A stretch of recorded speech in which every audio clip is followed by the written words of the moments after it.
All right, welcome back. We are at another TOEFL Excellence summary video. This one is about the organizational purpose questions in the listening section of the TOEFL IBT exam. Now, before we get into this summary, if you're watching this video in the TOEFL Excellence course, then you have already gone through this video, which is made by the makers of the exam, where they refer to these as simply organization questions. And I think that this is a very misleading title, although I do use the word organizational in my choice of how to describe this question type. It's really kind of misleading here because you're not really answering any questions about the organization of information. This is essentially very similar to the last question type, the motivational purpose. Now, in the motivational purpose questions, you were answering questions about the motivational purpose for the people to have a conversation. This question type is going to be using the lectures. So it will almost always be a lecture. I've never actually heard of a question like this being used in a conversation, but it could be. But they're usually done with the lectures, and this is not talking about the purpose of the whole lecture. Like in the motivational purpose, that one was focused on the kind of the main idea of the conversation. Why were they speaking to each other? This one is very similar, but here we are talking about the purpose that some information is being added or that some topic is being spoken about. So it's almost like the motivation of that information. Okay, well, information can't have a motivation, so that's why we talk about organizational purpose.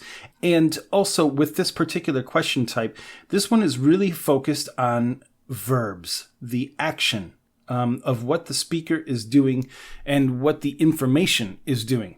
Now, another thing with this video here, they did a good job with giving an example and showing how to get the proper, how they determine the correct answer. But what I think is really interesting is that this entire question is completely about the verbs. It's about what the speaker is doing or what the information does.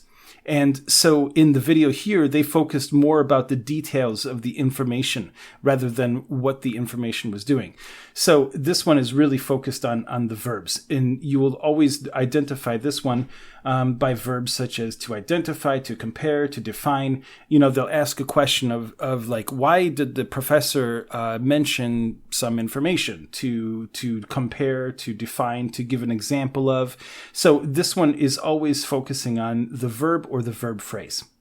So you don't have to worry about how the information is organized. You just have to focus on those verbs. And that's actually getting into one of the master skills in some of the higher courses of the TOEFL Excellence thing. But let's take a look at this example. Why does the professor mention Edison killing an elephant? Okay, well, we don't have an audio file for this one. This is just an example to show what it looks like. The answer choice is to illustrate how crazy he became in trying to discredit Tesla, to show that he didn't like elephants, to give an example of alternating current, to show why he thinks Edison was evil. Okay, so here we have a lot of different topics to discredit Tesla, about elephants, alternating current, saying that Tesla was evil. Now, these are all informational details, but if you notice, each one starts with a verb phrase. To illustrate, to show, to give an example of, to show.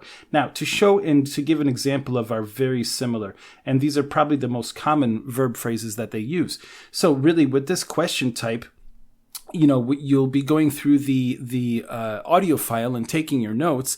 And when you get to this question, you have to make sure that the verb phrase matches not only just with the information that they give, but that it fits to what they're saying. So maybe the person did talk about trying to discredit Tesla, but that's not why they mentioned killing the elephant. This is just an example. Because maybe he didn't use that to illustrate it. It was just some random information. Or maybe you know, like this is a good example of one where you could probably eliminate it without even hearing the audio file to show that he didn't like elephants. Well, it's kind of a silly statement. And well, if you know anything about Edison, I'm sure he didn't dislike elephants. But anyways, to give an example of alternating current, perhaps they talked about alternating current, but was it giving an example of? Is this why they mentioned it? So you have to make sure that the verb phrase answers the question. Does it give an example? Does it show? Does it illustrate something? That's the most important thing with this question type. And that's what I think is interesting, is that they didn't mention anything about that in this video here, which is why we have our own video. All right, so with this question type, let's go over some of the examples. If you listen to the example in the course, then you probably have already gone through all these questions. But here, like, why does the professor mention going away for the weekend?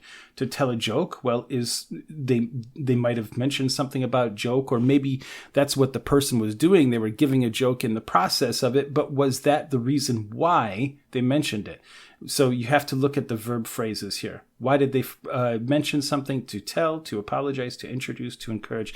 Those are the most important things with this question type. And that's why with this question type, in most cases, I would guess that your notes are probably not going to help you too much with this, because it's not necessarily so much about the information, it's about the verb phrase.